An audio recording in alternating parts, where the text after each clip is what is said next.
Santon Mall is Africa's largest retail complex, complete with five-star hotels, luxury boutiques and crowds of wealthy middle-class shoppers. It stands as a shimmering testament to this narrative of the South African success story.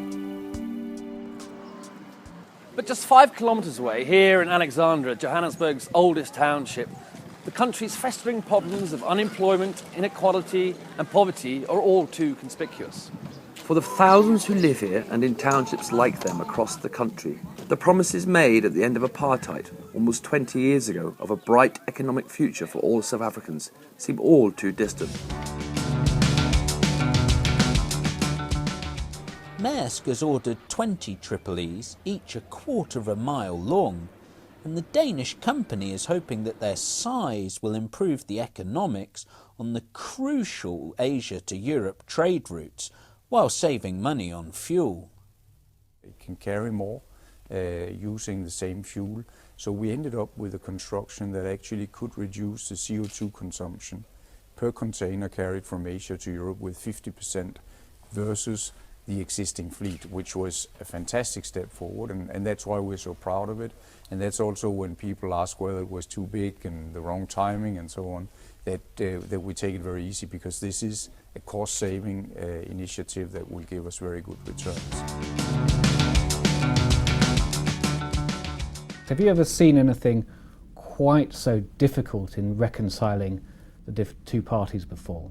Well, I wasn't around in 1957, 58, when the Senate was utterly polarized around civil rights.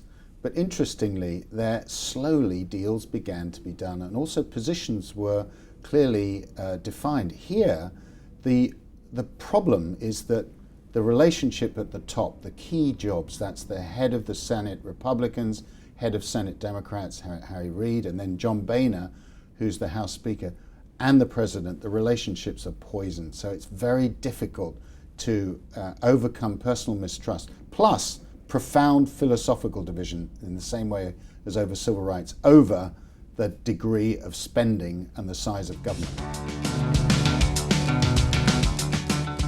What do a small Hampshire-based fisheries consultancy, Malaysia's first astronaut, and Britain's penchant for drinking Spanish wine have in common? They all have their origins in big international arms deals.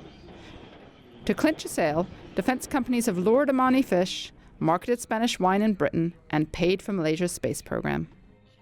These often secret side perks are already big business, but they're set to become a $500 billion industry, shifting jobs and technology from west to east.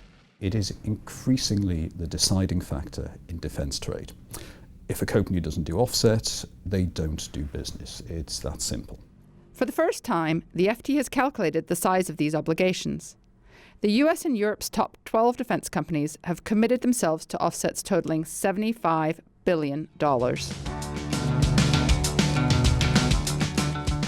As data and information become pervasive, the nature of business itself could change dramatically.